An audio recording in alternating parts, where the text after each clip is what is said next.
For gold. Hello, we're live. Going live. Yeah, Honestly. well, welcome to Shooting the Shit. It is Monday. It is September, Meriesha. It's fucking I know. September.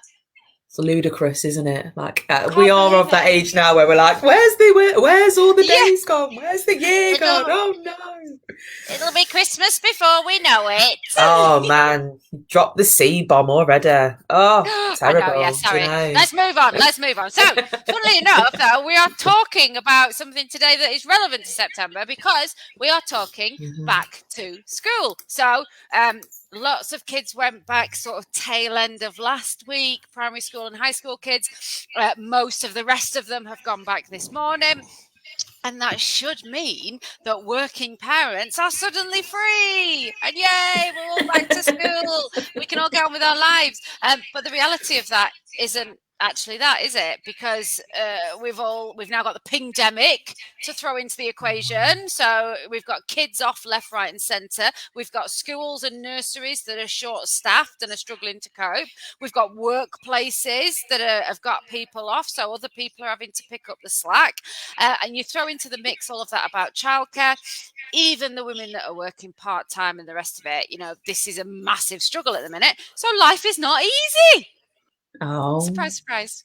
Oh. I know there's always Yeah, something, isn't there? There's always there's something. always something. There is, there is. Right, but first of all, Meriesha, what's your name and where'd you come from? Well, my name's Meriesha. I come from Leicester, but we don't talk about that. But yeah, I I'm here as the non-parents actually in this conversation today Ah. because I don't, and I guess the question is, well, what do I have to bring to the conversation? But we're the ones that kind of it's the opposite of the conversation, isn't it? Simple as that. Absolutely. Well, because this is actually, so I'm Rachel, by the way. I have an 11-year-old son, so he's just gone to high school for the first time. Oh, really? But Oh, wow. yeah, yeah, yeah, I know. It's been scary and exciting times in our household. But we actually had this conversation, didn't we? Right at the beginning of Shooting the Mm. Shit. This kind of juggling work and childcare was one of the first conversations that we had. And the reason that you are here, Meriesha, is because not every woman does have children. And it is those childless women, in inverted commas, that are the ones that end up picking up the slack. When working mums have got to take time off and they've got to have flexi working and all the rest of it, it's you lot that are there in the office holding the fort and covering those shifts just because you haven't got kids. I remember when Mm. my mum was working, because obviously her kids were grown up and stuff. This was only a few years before she died. And she said that she worked in a workplace with quite young, most people were young. She was in her 50s. And she ended up working every Christmas and New Year purely because she was the Mm. only one that didn't have kids. And so, you are just as valid in this conversation as anyone else. So I hope you feel so. I do. I'll always put my, two pence worth in anyway, won't I? Even if I'm not on the chat, I'll be like typing away with something. So yeah. Yeah. Well, that's why we like you, because you've got opinions. Um, Exactly. Yeah, so cool. In case anyone's wondering as well, Hannah is supposed to be with us. We don't know where she is. We're hoping she's not fallen downstairs or anything. So, That's I mean, she lives. dramatic. You could have just said Yeah, forgotten. Falling down the stairs. she's lying in a pool of blood as we speak. So, if anyone Oh my lives near God. Hannah, go check. This is Netflix. I know, right? She'll join God. us. She'll join us. Anyway, Yeah. right, let's crack on. Let's crack on. So, few facts for you. 2/3 of working mums, and it is mums, I'll come to that in a minute, lack sufficient childcare during the summer holidays. So that 6-week period that we're just coming out of is a notoriously difficult time for women. Mhm. But 2 in 5 working mums say that their childcare issues don't end when their kids go back to school. Now, obviously, Mhm. that is because the school day is 9 till 3. Most women or most full-time jobs are 9 to 5, so you've got to set off at 8 and you don't finish till 5. There's at least 3 hours of the day that are not accounted for. Even women who work part-time hours, getting hours that fit within that school day is really hard.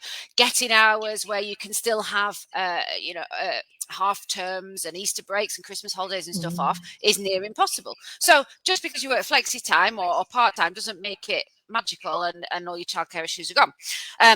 Half of working mums say that they are trapped in the jobs that they are currently in because of childcare. So essentially, they've worked out a system that works for them, and they now can't leave that job or can't progress or can't climb the career ladder Wow. because for however many years yet they've still got to factor in those childcare. So when we have these issues, these conversations, which we do quite often about, the gender pay gap and all the rest of it, massive amounts of this come down to childcare, don't they? Yeah. And just And that, genuinely struggling. yeah, and it's a really interesting way of putting it, I guess, really, that, women literally feel trapped in their jobs. That's like you say, they've got a system, it works, but actually at what cost? It's just, in terms of them, or their progression or where they want to be, what they want to do, how they want to move forward, to be trapped in a job is kind of crap, isn't it, really? Yeah, I mean, when I Simple as worked for that. the NHS, I worked for the NHS for 8 years, and it was when Leon was little. And at the time, Leon had a few health issues. He was born kind of without the muscles in his soft palate, so we had to have operations and speech therapy and stuff. We were living with my nan. We were looking after her. Now, I loved that job. It was great. The people I worked with were absolutely brilliant, but it was really stressful. It was really hard work. You'd go in with a massive Mm. pile of work, and you would leave with a pile of work that was exactly the same size, and it was constant, and people ringing you up, screaming at you, whenever they had an appointment, blah blah blah.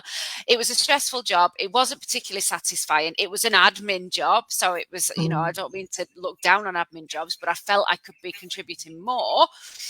But I stuck at that job for 8 years because it worked for me and my childcare situation. And that's what a lot of women are in, isn't it? Mm. There's a lot of freedom. I wouldn't, well, Meriesha, this might be my prejudice. So I look at you and I think, fucking hell, she's so blessed to be without children. She could go to whatever fucking job she wants. Have you ever been trapped in a situation not because of childcare but because of something else? Or Well, is your yeah. life full of bliss, like I imagine? Well, it's an interesting one, isn't it? Because I don't have any kind of like idea of what it would be like, to have children. And by that I mean, I could look after a child or babysit or whatever it is, but it's not the same, is it, as having a child, all day every day and having to deal with it all day every day. Um, and I don't have, those kind of attachments, for that. But I kind of think, well, I look at me now and I'm like, I'm actually in awe of people that have children and have those types of commitments, because I'm like, I can barely look after myself, right? How the hell would I be able to do what I'm doing, what I do now, but have, a husband and kids and this, that, and the other to kind of, look after as well. So, to answer your question, I have been trapped in a job, and I use the term trapped lightly, I guess. But I think that comes down to lots of things, and in terms of there's confidence, there's just being comfortable, doing what you do because it's what you do. It was a decent wage. There's so many other things that come with that, as opposed to the commitments of kids. Yeah, and it's really interesting, isn't it? Because I think that if you are, if you have children, if you've got a family, you assume that everybody is living that life and they have those stresses. I was reading an article that said that it was about working parents, not specifically mums, but it was saying that people don't sit down in the evening until 7:30, 9 o'clock, because by the time you've got home from work, fed the kids, put them to bed, put a load of wash on, got everything ready for the next day, your day's gone. And you assume that everybody's living like that. And then actually there's not, is there? Because there's Meriesha living a life of luxury.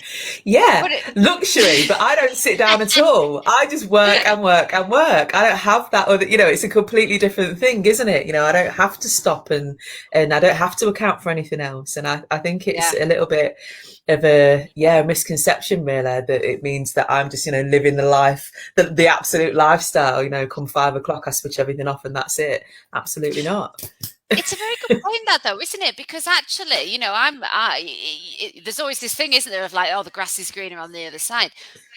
actually there's probably as much as stress on you, because you are, again, you're expected to push yourself. If you haven't got children, you are expected to be focused on your career and be Mm. driven and be moving your life forwards and all the rest of it. And you say, you don't switch off, and you run your own business, you've got your moms, you've got a lot of things going on. Do you feel that there's a pressure on you that you can't let up because you I need to be a think, driven woman? yeah, I think there is sometimes, and I do. I think I'm of an age now where I think I've got into bad habits actually because of that. Because it's always been like, okay, well, it's almost like we've got nothing else to do, so you may as well work. There's almost that attitude Mm, sometimes, maybe self-inflicted, but maybe from other people as well. And there's always this assumption that you've got availability or that you're free because because you don't have these other commitments. So I think, like I say, I am one that has kind of fell into those habits of, well, why not? I may as well just work, mm, and I may as well do this, that, and the other. And I think there is an element of pressure, and I think sometimes that pressure comes from other women. So the last time I was employed, I had a female boss, MD. She didn't have children, and so there is this assumption that this is what we do. We get yes. up, we do work. We do all those things. We want to be successful and have the car, the house, the this, the that, and the other, and we can do all of that without having the commitments of children. But there was a lot of pressure that came from that, to the point where it was almost one of the reasons I left that job was because there was so much dependence on me there that it became unhealthy, both for them, the business, and for me. So yeah, it was kind And of she was putting that pressure on you because you didn't have children. I presume there were other women at the place of work that had kids, that had to, they had to clock off at 5 o'clock, but you didn't, and so she took advantage of yeah. that. Yeah, exactly, and it's a really shitty situation actually, because like twofold, isn't it? I see it from both sides as well. So the people that do have children, and it was whether it be male or female, it was very much like that's what comes first. Kids come first, and obviously that's right, that's what should happen. Yeah, but it was like oh well, they've got to go because they've got to get kids. It was almost like a bad thing. You know what I mean? Like, oh well, there's no commitment from that person to this business because they're the children are there. You know what I mean? It was Yes. literally that attitude, and it was fairly toxic, to be fair, but it was there. So I kind of felt for them as well because they couldn't win. Mm. It's like, just because you've got to go and you want to go to assembly, or you've got to do the school run, or there's somebody's off sick or whatever, doesn't mean they're any less committed to the job than I am. It's just Yeah. that I don't have that. It's really, I mean, I obviously run my own business. So, Hannah and I and my husband run our own business. When Leon was at primary school, so primary school is very geared towards mums. There are very few dads that go in and do stuff. And when Dally started working full time for Grow Traffic, which is about 3 years ago, he really noticed this, that, he would go into assembly and there'd be him and one other dad and then 30 mums there. Mm. But what I noticed about that is that, again, you absolutely get this from both sides. So, if you were to go into your work environment and say, I can't come in this morning because I've got my kids' assembly, or I've got sports day or whatever, if you've booked that off as a day in advance, you don't tell people, fine. But if you go in and say, oh yeah, no, it's assembly, I'm taking the morning off, people are going to go like, what the fuck, assembly? But on the same token, you then get the guilt from the school. Well, first of all, you get the guilt from the kids, because the kids are like, are you going to come to my assembly and watch me get a certificate for, smiling more than anybody else in the class? Oh, fuck's sake. But also, you get it from the school. The school would send Yeah, letters yeah, round and they'd be like, oh, only a small proportion of mums ever turn up to yeah. assembly. And it'd be really nice if we could have more mums there and blah, blah, blah. I'm like, well, don't put it on at fucking 9:30 in the morning then. Who's going to get there Mm. for that? It's crackers, isn't it? So there is absolutely, as a working parent, there is this stress from all sides. You're getting pulled in all directions. And it's really hard to deal with that. And so even if you are, say flexi working or part-time, there are going to be things that come up that are Mm. going to impact that working life. And you're right, it doesn't make you any less dedicated to your job, does it? But how do you fucking deal with that?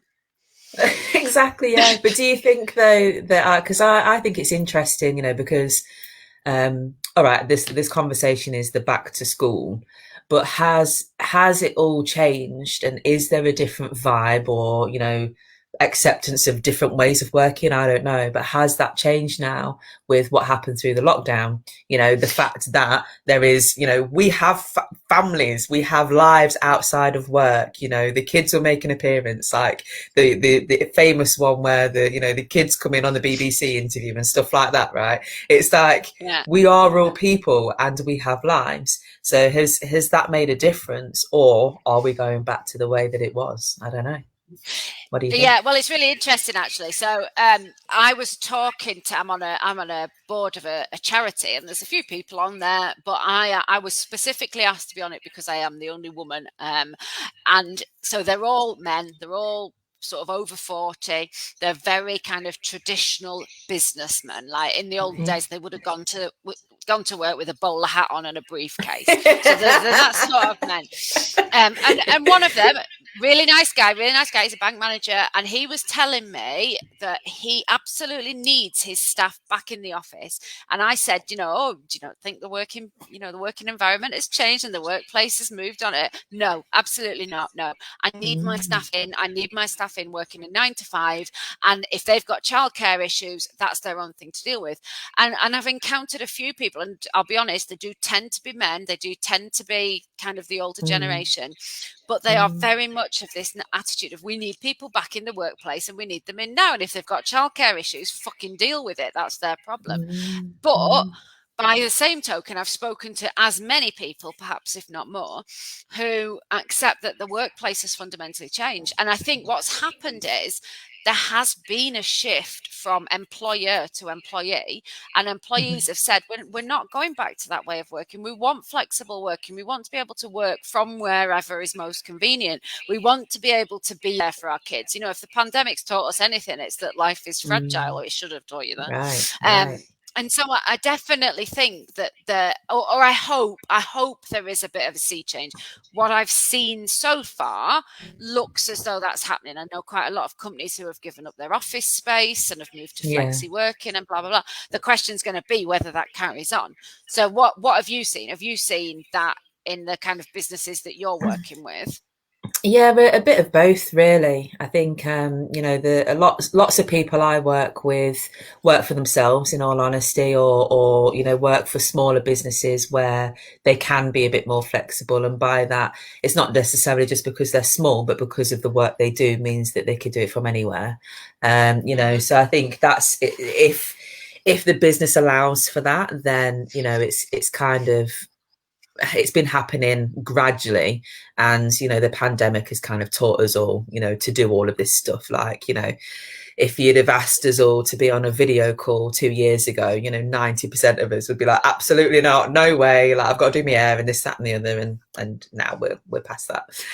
Yes. Hair went out the window a long time ago. I mean, I can't even be asked with makeup anymore for 90% of the time, but there we are. But I have got some clients that are one client in particular. Because of what they do, they have to have people in the buildings and in the depots and doing the work. And it's been interesting, kind of like watching how they change or not, actually. And there's not been a huge amount of change for them. And I think there's definitely that side of, we want to get back to work because that's where it is. We can't actually do anything from home, and the person that I speak to most there, he's got younger kids. He has to commute to get into the workplace, and I think whilst he still has to be there, he still has his allotted hours and things like that. He's in HR, actually, so it's kind of the perfect place, I guess, really to kind of look to.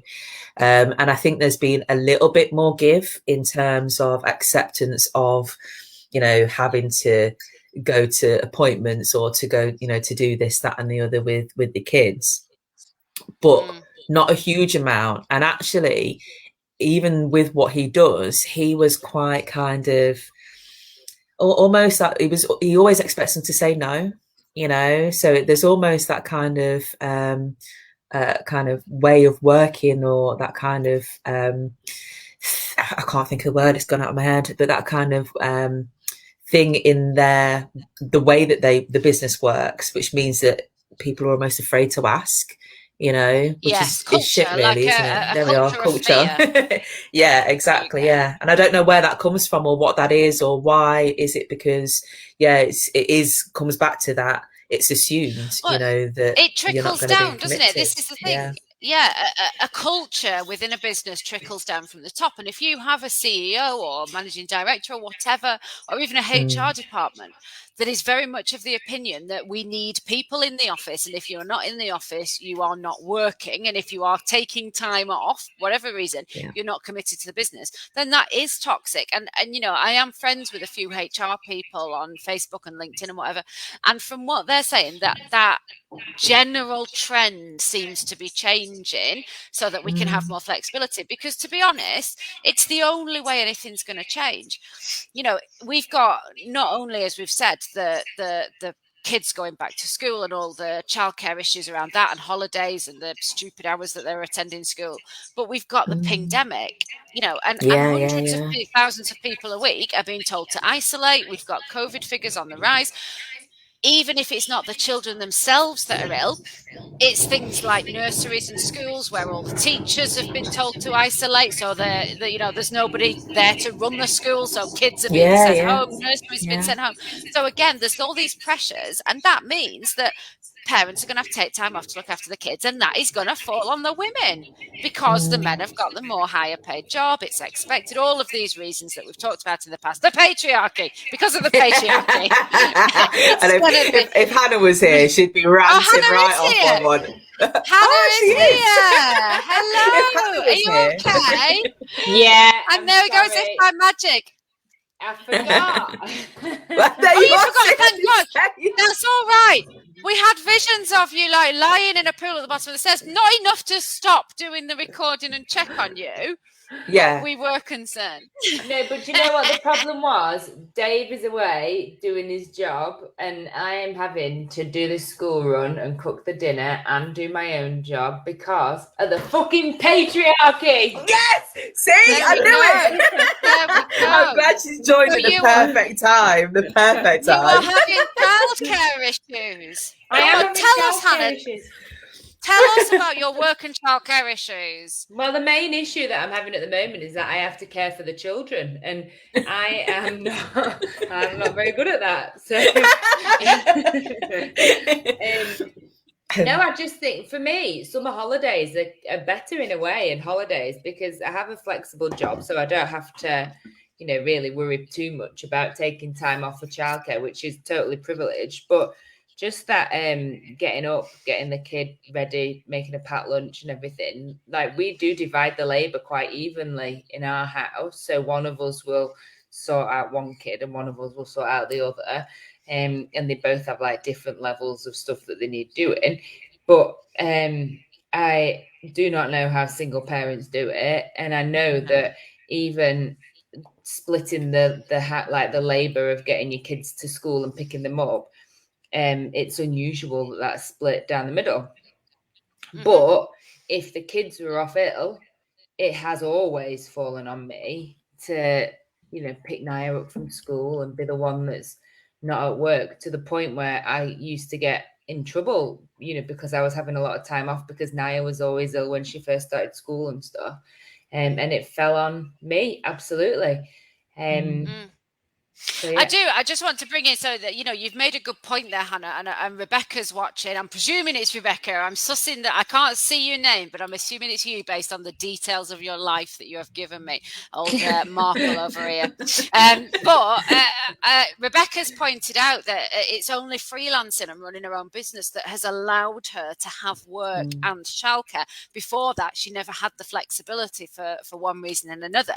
Now, you just said, Hannah, that actually summer holidays are easier, and they are, because if you are a freelancer, if you're running your own business and you've got the kids are at home, you don't have to make the packed lunch, make sure they're washed and dressed and get them out there. There is an actual, although you get those kind of few hours in the middle of the day when they are at school, all of the shit that goes on in the morning and the afternoon is actually more stressful. And so even if you are freelancing, you're still having to compact all of that, say 8-hour work has to then fit into a 5.5-hour day because of everything you've got to do at either end. So we said this at the beginning, in fact, didn't we? Even if you have flexible working, even if you're working part-time, actually the fact that the kids are back at school doesn't necessarily make life any easier, does it? Yeah, and it's really interesting. So Dave and I, for a period, worked at the same place. And when I got there, Dave had been working there for a long time, and it was when Naya started school. And when I got there, I arranged with the manager, with the boss, the MD, that when Naya started school, Dave and I would alternate who was picking her up and would work extra hours so that we could each, take a couple, like an hour and a half off in the afternoon to go and pick Naya up from school. Prior to that, if Naya had and also just to point out, he was absolutely fine with that. And if I ever needed time off to go and get Naya because she was poorly, it was, yeah, no problem. Do what you need. He always paid me. It was never an issue with him. But Dave worked there when I was having to take time off, and it just never entered the conversation that he would ask if he could have time off to look after Naya, or that he would leave work early to pick her up, or finish later to drop her off. It was just never discussed. It was just, expected to be me. And I'd say, well, I had Naya last time she was ill. Can't you do it? No, I can't. I've got a meeting. Sorry. And it just was never, and that's not, Dave's not a dick. He's equal 100%. But that was just, it was just expected and acceptable that I would be the one that had time off. We were talking just before you came on. Sorry. We haven't, no, but we were talking just before you came about even, the expectation from schools is that it will be the parent that will do the child, that it'll be the mum that will attend the assembly or pick them up if they're ill or be there at pickup. And, I was saying when Dali started working with Grow Traffic and having that flexibility, he's still one of the few parents. I mean, he does the school run now with Rebecca. Rebecca does the mornings, Dali does the afternoons, and still he said that, there aren't that many dads that are there at the school gates picking the kids up. So, even at high school, nothing changes. Well, it's interesting. So Aubrey started nursery a few months ago. And when we went to a nursery, we both went and looked round. We both were sending emails, signing her up. We both filled in the paperwork. And then when it was, this is Aubrey's dad, this is Aubrey's mum, we were kind of introduced as her parents. And when she started, they would pass Dave paperwork and say, can you ask mum to fill this out, please? Or, can you ask mum what Aubrey's favourite things to play with are? Or could you just ask mum if Aubrey's got any allergies? And Dave was like, what the fuck? So I went on a bit of a rant in the shit group, and somebody, and I'm really sorry, I can't remember who it was, commented and said, there is a legal requirement for educational, institutes to speak to a parent, and they don't. It's much easier to assume that the woman is the mother rather than think that the man is the father, because it could be a stepfather. It could be a step parent, yeah. And especially because Aubrey and I have got a different surname. Yeah. So actually that kind of made sense that it's more usual for the mother to be the one that's got custody.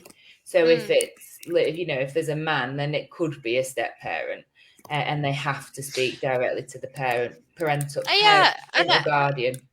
I get it. And the other thing is, when you have, especially when the kids are young, and especially, if mum has done the bulk of the caring, and a kid is going home from school, they want their mums. You're going to say, yeah, oh, dad's going to pick you up. He's like, no, dad doesn't make the sandwiches right, and dad doesn't read the story right, and dad's not going to put me to bed right. And so again, it's like I was saying before, you've got this pressure, and it's coming from every single angle. It's coming from the kids, it's coming from the educational institutions, it's coming from the workplace. So how the fuck do we change this? Because we have had legislation in place for years now to say that, dads can take time off, dads can have equal paternity leave, all of these things that we've put in place. but nothing is changing. The attitude amongst employers isn't changing. The attitude amongst the dads that it's their job isn't changing. The attitudes of the schools isn't changing. So how, short of burning the world down and starting again, which I'm quite happy to go and do it, if we've got time. Do that. But yeah. how do we change things? Where do we start to tackle this without banging our heads against brick walls? Well, I think there's multiple prongs, and one is firstly making it acceptable for young boys to have a caring role and have little dollies and look after pets and teddies and have prams and stuff, and encourage little boys to look after other people as we encourage little girls, so that we are raising fathers as well as mothers. Because aside from the breastfeeding, there is no biological advantage to being a woman when you're raising a child. Humans pair bond. That's because it takes two people to raise a child, because of how awful it is when they're so little, because they come out so wretched and useless. And can I just say, if we are putting parental rights, empathy, responsibility into just a need to breastfeed, then where does that leave heterosexual couples? Where does that leave mums that can't breastfeed? That is a fucking redonkulous standard to put on parenting, isn't it? Yeah, precisely. Anyway, carry on. Yeah, so that's one thing, and I think that's really important, because I've noticed during the pandemic, we had a baby out of a pandemic when Dave was at work and I took maternity leave, and we had a baby during the pandemic when we were both at home. And Aubrey very much prefers Dave. She goes to Dave for comfort. She wants him to feed her. She goes to him for cuddles and to play. And when she's injured, it's Dave. It's not me. That's not. I bet that's not unusual. There's nothing biologically or instinctive in any of us that means that she comes to the mother. It's just because we've both been there and she's picked one over the other, which breaks my fucking heart. But there you go. I pushed the little bastard out, but there you go. Yeah. No, it's great. Don't knock it. No, I earned that love. Oh my God. I remember the first time when Dally started being at home. So Leon would never want Dally to read him a bedtime story. Like if we said, "Oh, it's Dad's turn tonight," it's like, "No, don't want. He doesn't do it right. He doesn't read the voices right." When Dally started being at home, there was only like about a year, if that, of Leon still wanting a bedtime story. But he slowly started like not complaining if it was Dally, and then it was like, "Oh, it's Daddy. Can Daddy read my bedtime story?" And I was like, "Yes, I've done fucking 8 years of this shit. You take some burden for once, Jesus." You can always say no to them, This is it, right? Because I'm listening to you and I get it all, and I'm sitting here thinking, do you know what? I could be I am an arsehole, and I could be like, well, do you know what? Is it your choice? To have children. So and I'm like, do you bring this on yourselves? And all of this woe is me, drama, passion, this, that, and the other. There's two things here, isn't there? Because there are people that can't have children, and would absolutely love to have all the problems that you guys have, and then there's the ones that like me, and I'm like, oh well. Shut the fuck up. You chose it. Yeah, essentially, and you're right. You're right. You are right. That's why you, because you were saying before, I'm not sure I have a value. Yeah, that's why I hear you say that. I don't have a valuable opinion on this. I was like, you will have a valuable opinion on this. And there it is. There it is, yeah. Basically. Well, I don't think anybody goes into it thinking, I want to do everything here. Of course not. Some people do, and they take on that kind of martyrdom role and they fucking love it. So I think that's one thing. I think we need to teach boys that it's okay to parent. And I think the other thing we need to do is make it so that women are more able to get into high paid positions, because financially it's not realistic for many families for the man to take paternity leave. Like we discussed it, and it wasn't financially viable for Dave to take paternity leave and me to carry on working. So that's the other thing. Yeah, but the gender pay gap comes massively into this. We had the same thing. Dally was earning more money than me, so it made sense for me to go and do the childcare, and that's where that falls into. So I'm conscious of the time. Time is marching on. Time is marching running out on. of Get time. your bingo cards out. But realistically, we just need to keep having this conversation. It's a little bit like we said last time. The conversation about parenting hasn't been in the workplace for very long. We're talking kind of 20 years realistically, and we've just got to keep talking about it and keep pushing it to the point where people are capable of having children and having a career, but the career is going to have to flex a little bit. And that just being a normal conversation. And then that works for mums, and it works for dads, and it works for kids, and hopefully schools will then start to follow. So yeah, there's not a one-pronged attack, but essentially just keep fighting the patriarchy on every angle, and eventually we will all be okay. I think that's it. Simple as that. Yeah. On a really practical level, have like open and honest conversations with your employer, and if about the need for them to be more flexible with childcare, and if they're not willing, see if you can get a kind of group going with your colleagues and sort of lobby your employer in a way, and write letters and formal letters. A union. A union. Yeah, what a novel idea. Union. Ranting away. But I think as well, has a union, do they? Yeah. No, yeah. But you're essentially talking about starting one. But I think as well, like somebody's added into the chat about affordable childcare in the village and community and things like that, and like genuinely, like I, when I talk to my friends that have got young families, and when they talk about childcare, and even my mum, it was an issue, when I was little still, and it's like you have to spend how much? Do you know what I mean? Like literally, like I can't even contemplate, all the things that come with having children. And like you say, Hannah, it's like almost like you prepare as much as you can, I'm sure, right? But there's a whole bunch of other shit that comes, with this that is just unexpected and unavoidable and, massively expensive for no real reason, to be honest. Well, for most women with a child in nursery, it will be the vast majority, and by vast majority I mean like 95% of their wage will go purely on paid childcare. For most women, unless they have a really well-paid job, it is actually not worth working, because the cost of childcare is more than the cost of just staying home. So that situation has got to change. So lobby governments, lobby your MP about the cost of childcare, because that is fucking ridiculous. It is. And then that brings into the conversation all sorts of things, doesn't it? If there's no point going to work, why you may as well stay at home and not have that extra pressure of having to get up to go and to take the child to X and to do this and to do that. You can't, like I say, you can't win. You're under pressure either way, aren't you, really? Absolutely. And I just do want to address the point that it takes a village to raise a baby. Once upon a time we were much better, especially as kind of mums, of banding together and offering childcare. So just the other day, end of last week, one of my friends was here. Leon was supposed to be going for a play date at her little boy's house, and she came, picked him up, and she said, I'm only going to be able to have him for the morning because my mum's been really ill and she's in hospital and I'm going to have to go and see her.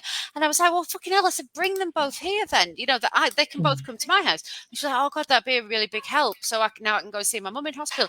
And I just thought afterwards, I was like, why didn't she ask me? Like, I would have in a heartbeat had the child. And I think we've got out of a habit these days of just asking people, any of my friends who have childcare issues, I'm not the world's greatest with kids, but I will happily keep them out of harm's way for an afternoon. Maybe that's why maybe that's why. But genuinely, if you need childcare, I will help you with childcare. And we're just not great at asking each other anymore, are we? As we used to be in the olden days, I don't think. But do you think as well, though, that there's a lot to do with where people are, like physically? So in the olden days, we'd be very close to family, we wouldn't move too far from home, whereas I've got no one family wise near me. So if I had a child, it literally would be who is around me that would potentially help, or there is nobody.